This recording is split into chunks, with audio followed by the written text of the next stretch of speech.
What is up, Waffle Gang? I do hope you are well. My name is Mark, and today we're checking out some r/am I the butthole. If you'd like to skip the initial waffle, timestamps are in the description and along a timeline below. But if you are new here, please consider hitting that like, that subscribe, and maybe that notification bell too, as it massively helps out our channel. And yesterday we did have some new members. Over on Patreon we had Coco, and over on YouTube we had Michael Strasser and Ben Struble. Thank you so much for your love, support and time, and just for taking 20 minutes out of your day to be here is absolutely incredible. So thank you so much for doing you. Let's crack on with today's stories. Much love, guys. And our first story comes from a throwaway account. Am I the arsehole for wanting my parents to meet our newborn before my wife's mother? Okay, so hear me out, English is not my first language. Male 27 just had an argument about this with my female 24 wife. And 2 weeks ago we had our first child, and she is a healthy baby girl. Some background, she is the first grandchild on both sides. I come from a large family with 5 siblings, and my wife grew up as an only child in a single parent household. Now my wife is very close to her mother, which is understandable, and me and mother-in-law have a great relationship as well. Our original plan was for mother-in-law to move in with us during the later stages of the pregnancy, because my wife wanted her there for support, and I completely understood and had no issues with that. Now the issue is that mother-in-law lives abroad, and as you all know, COVID has happened, and mother-in-law's country went into lockdown and pretty much put a stop to all international travel, and our original plan didn't happen. This made my wife very sad. She's been looking forward to having her mother close again, completely understanding. Pregnancy is scary and no joke. My parents and 3 of my siblings, however, live 2 houses down the road, and during the pandemic, we have been keeping them in our bubble. We have been having dinners and hangouts regularly. Now here is our issue. We have been home for 1.5 weeks. We have not seen anyone, and again, I have not pushed to see anyone. But I did ask my wife when she reckoned she was ready for my parents and siblings to meet their new nice grandchild. She replied a bit annoyed. She wanted her mother to be the first one besides me to meet and hold her in real life, and that this was very important to her. Under normal circumstances, I would not object, but we don't know when they will be opening up for international travel, and for mother-in-law to be vaccinated and to fly over the Atlantic could potentially take months. I said it was really unfair to let my family wait for such a long time to meet their first grandchild, especially when they live so close. This did not sit well, and my wife and I had an argument. She said that since she gave birth and carried the pregnancy, she had the final say. Normally I would agree, but we don't even know when mother-in-law can come over, and I really want my parents to meet our daughter as well. They are eager, they have not pushed or asked in any way, but I can tell from talking to my mother that she can barely contain herself. My wife called me a massive arsehole, and I refused to listen to her and could not possibly understand what women go through. I was just baffled and sad, and I feel I need an outside perspective on this. Would I be an arsehole if I took our daughter to see my parents? Now the question at the end of this story compared to the actual title story question are quite different, because the title says, am I the arsehole for wanting my parents to meet our newborn? And I would say absolutely not. You're never going to be the arsehole for wanting your baby to meet your parents. But you would be the arsehole if you was just to take the baby to go meet your parents without your wife's permission. Let's take into consideration you've only been home for like 1.5 weeks, and I know it's exciting for you and exciting for your family, but what is your wife going through mentally at the moment? How's she feeling? You know, she's missing her mother, and she knows her mother is probably unlikely to see her child before mother-in-law and stuff like that. So she's probably just trying to get her head around this, and I think at this moment you need to support her and talk to her and see what happens from there. And pandemic aside, I think, you know, if she was to continue down this road like indefinitely and not give you a deadline of like when your family can meet the baby, I think then she would be the arsehole in this situation, because I don't think you can do that. I'm trying to put myself in the husband's shoes as well, and you know, the way he's feeling, that he wants his child, pandemic aside again, to meet his family, and it must be incredibly tough because it is his baby too, right? But I'm not playing down what wife is going through at this moment. As I said, it's only been 1.5 weeks, so there could be a lot going on mentally here. But yes, if you was to just take the baby without her permission and go and do that, I think you create a massive issue in that by itself. So I would say you would be the arsehole for this. But if she continues down this road, you know, indefinitely not letting your family see the child, then she would go into that arsehole behavior too. But I would also look into that as well. But Webby Vanderquack says, and quotes, Would I be an arsehole if I took our daughter to see my parents? And then says, without your wife's permission, absolutely you're the arsehole. That would be a huge betrayal. Obviously your child is likely to meet your parents before hers, but now is not the time to push this. You shouldn't be starting arguments and complaining about what's really unfair when your wife is only 10 days postpartum, coping with her first newborn baby and missing her mother. You need to back off and be kind. And Soroso Ranoso says, not the arsehole for feeling that way, but you would be the arsehole if you took your daughter to your parents behind your wife's back. Maybe try to include your mother-in-law in your life more. Video chats and maybe send her a lock of the baby's hair. That way you can show your wife that your mother-in-law is important to you and to your baby. After that you can revisit the meeting your family thing. Your wife is maybe being a little unreasonable, but actively doing something to upset her would be an arsehole move. She's still your wife. Best of luck to you. And Judge Judd, Am I the Arsehole, says, everyone sucks here. Without a safety of the child issue at stake, she's an arsehole for disallowing family to see the baby for an open-ended period. Days for a mother to be first, fine. Weeks, possibly still okay. Months, possibly forever, arsehole behaviour. But you'll be an arsehole for taking your daughter away without her consent. You may think your reasons are better, but at best you are asking to do the same thing she is doing. Make a large, irrevocable decision for her and without her say. Just as she doesn't get unilateral final say, you do not either. Work it out together, or expect that the loser in the situation, whether it is you or your wife, to carry possible relationship ending resentment ever after. And Irish 19C says, not the arsehole, she can't hold your kid hostage from family for months, hoping travel will be allowed. Also it's your kid too, but there could be something deeper than just that. Does she think your family isn't being safe? And one more from Vomit Bucket saying, not the arsehole, I gave birth so I have the final say. And then says, hopefully this is an isolated incident but massive red flag here. If this starts popping up in other aspects of your child's life, then there is a serious problem. And Awkward Shit replies to this saying, I'm honestly baffled by all that everyone sucks here and you're the arseholes. This is his child as well. Yes, she just gave birth and unfortunately her mother can't be there anytime soon. But what so many are ignoring is that she isn't saying she doesn't want to see anybody, she's dictating who can see their baby. Also enormous red flags when women act like a child they just gave birth to is only theirs and they have the final say. You may be the arsehole, but if I was in your position, I'd let my family come see the baby. And now I turn this one to you guys. What do you guys think of this situation and how would you deal with it? A mixed bag of opinions on that one. Let me know your thoughts in the comments below. And our next story is from Hot Kangaroo 1847. Am I the arsehole for not giving a disabled man my seat? I, 22 female, ride the bus to and from work because I don't have any other modes of transportation. Every few days I am joined by a man who has some sort of disability. I don't know specifics, but there's something wrong with his legs and he walks with a very obvious limp and uses a cane. Sometimes there's a seat for him, sometimes there's not. A few days ago, my sister, 18 female, was with me and the guy came on.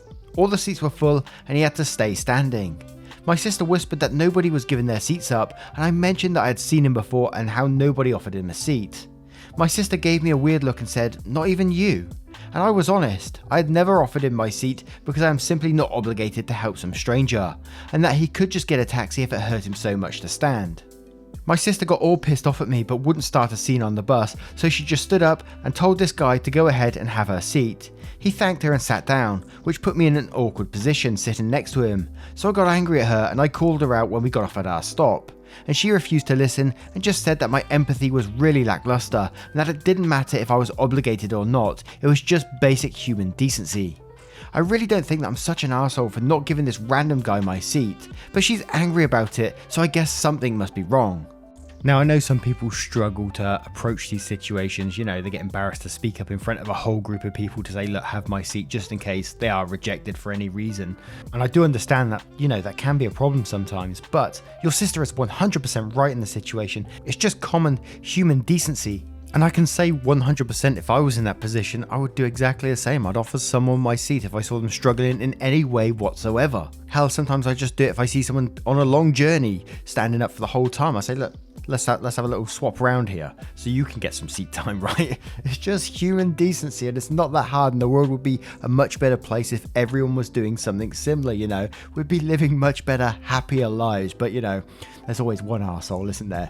This post is an example of that. But let's check out some of the comments to see what they say.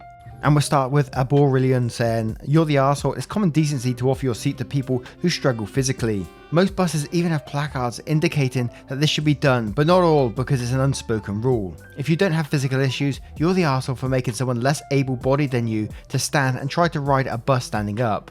Why do you need the entire internet to tell you what your sister already told you? Edit, I appreciate the awards, but your money is better spent donating to somewhere it can make a difference, such as Disability Rights Education and Defence Fund." And Interpret Bag says, "Yes, you're the arsehole. As stated, you use the bus because it's your only means of transportation, yet you assume the man has the means to just use a taxi. You and everyone on that bus who have made his day harder because of the lack of empathy are the arseholes. What would it hurt to show some compassion and decency?" And LA Kings of Metal says, in quotes, "I had never offered him my seat because I simply am not obligated to help some stranger and that he could just get a taxi if it hurt him so much to stand." And then says, "You're the arsehole. I truly hope you are never in a situation where someone who's not obligated to help you makes the same decisions you do. Glad your sister has some decency." And Codename Buckwin says, "You're the arsehole. Did you know that companies can pay disabled people substantially less than minimum wage for their labour? Did you ever think that people with disabilities tend to have less disposable income and probably can't afford to take a taxi everywhere? Maybe what I should ask is, if you were in a car accident and were crippled, would you want someone to give up their seat for you?" And now I turn this one to you guys. What would you do in this situation if you was in OP's position? Would you give up the seat? Would you feel too anxious to? And I understand that is an issue for some people. Or would you not give up the seat? Would you be like OP? Let me know your thoughts in the comments below. And our next story comes from a throwaway account. "Am I the arsehole for kicking my future brother-in-law out of my wedding for what he did to my kids? My sister met her fiance Tim 2 years ago. We only meet at my parents' house as I live in the next town with my now wife and 2 stepkids, 4 and 6. Tim doesn't like kids. He's made it clear how much he's uncomfortable being around them. Every time I brought my kids to my parents' house, Tim starts acting out. He tried to indirectly ban the kids from visiting their grandparents' house. Dad was firm, but Tim never stopped trying to exclude my kids from family events. Wife and I wanted to have our wedding at our house, a small celebration. Tim asked if there was going to be kids at the wedding. My kids were the only ones at the wedding since we didn't have many guests. He tried to talk us out of involving my kids in the wedding and make it an adult event, but I told him to keep his thoughts to himself. My kids were excited to be a part of the wedding. Tim and my sister arrived late. The kids were with us the entire time. Tim looked invisibly upset till he suddenly offered to take the kids to the bathroom so they wash up before eating. Minutes later he came back. I asked where the kids were. He said he took them to their bedroom because they wanted to play with their toys, and I thought it was out of character for them. I wonder why they suddenly didn't want to eat since they said they were hungry. I wanted to check on them but got busy with my aunt's ankle injury. My younger sister came telling us that the kids' bedroom door was locked and the kids were inside. My wife and I were in shock. We looked for the keys. I asked my sister if she was the one that locked them in, but Tim said he did it, saying he was worried they'd wander around unsupervised and wanted to make sure they were safe since everyone was busy. I took the key and got the kids out. My daughter told me Tim said I didn't want them to go outside and that I'd punish them if they did. They're my kids now, of course. I want them to be in my wedding. My wife was speechless. I lost my shit on Tim and I called him cruel, selfish for lying and doing this to my kids, trying to exclude them, and told him to get out. My sister defended him and was crying, calling me offensive names. I kicked her out too. My parents argued saying what I did was unnecessary since Tim was trying to help. They tried to get my wife to get involved before my sister decided to cut me out completely for what I did. I argued that they were unreasonable to think I was being bitter and explained why I kicked him out, but they still blamed me for my extreme reaction since Tim had good intentions. My wife was quiet all the time, probably wondering what the hell type of family she just married into. I don't blame her. My parents insist I talk to my sister and Tim, and everyone apologizes since this seems to be a major misunderstanding. I refused, but they kept repeating the same thing. My parents say this must be a misunderstanding since Tim doesn't know how to deal with kids. However, they went quiet after they heard what my daughter said. My sister claimed that this is his way of getting kids to behave. Adding this, my wife received an email from Tim apologising since he couldn't reach out to me because I blocked him. My wife, being pressured by my parents, now asking us to be a little more graceful since Tim apologised but my sister hasn't. That's why my parents want us to talk to her. I'm deciding to go no contact for the time being because of this, and also more importantly to focus on my wife and kids. So this guy turned up at your house, your kids and lock them in their rooms without you knowing anything could have happened. That was so dangerous. And yes, I would absolutely go no contact with someone who did that too. That is crazy behavior. And we'll start off with Joxum13 saying, hold on, this guy came to your house, got your kids and locked them in their room. Do we even need to say it, OP? Not the arsehole. Ban this man from your house, ban your sister if necessary, and to whoever tells you you're overreacting, tell them that you're being calm enough. This is beyond cruel. That was dangerous, and that man is dangerous to have around. Ask your sister if this is the kind of man she wants to have around when married. God forbid if she ever gets pregnant by accident. And OP does reply to this saying, my sister is no better than him, to be completely honest here. She always throw the kids aren't really family at me in every single argument where I point out her fiance's unacceptable behaviour. I don't have much respect left for her, especially for how she tried to turn my parents against me at the wedding. She succeeded since my parents want me to talk it out with her and Tim, but I'd never even look at them because I'd care about my wife and my kids' mental and physical safety. I'm going low contact to no contact if they continue pressuring me. And Penguin Plus 7 says, not the arsehole, fuck Tim. What if one of your kids had gotten injured while being locked in there and you had no idea? He has no right to lock your children away regardless of his discomfort around kids. Don't apologise, you did nothing wrong. If he dislikes kids, that doesn't mean children are banned from being around him. If he was that uncomfortable, he should have left. Your response was appropriate and both he and your sister owe you, your wife and your kids an apology. And Amethyst Fire says, oh hell no, you are not the arsehole. I'm trying to wrap my head around how a guy who hates kids is trying to do the right thing by lying to two young children and locking them in their bedroom. That just doesn't compute. Do not ever apologise for kicking Tim and your sister out of the house and wedding over this. The health, safety and well-being of your wife and kids are top priority. And Shane Noor says, not the arsehole, can Tim even be around kids? He's almost overwhelmingly trying not to be around kids. Maybe legally he can't be around kids and he just doesn't want to say anything about it. And OP says, I don't know why he acts like this. He claims he's child free, but I know a lot of people who are child free and they don't ever behave the way he did. From what I understand, he's been trying to get me to stop bringing the kids to see their grandparents for his own selfish reasons clearly. My wife and kids noticed how he was acting out. I told him off several times and even Dad backed me up. But now my parents think my reaction was extreme, saying I acted like my kids were inside for days when it was only 15 minutes.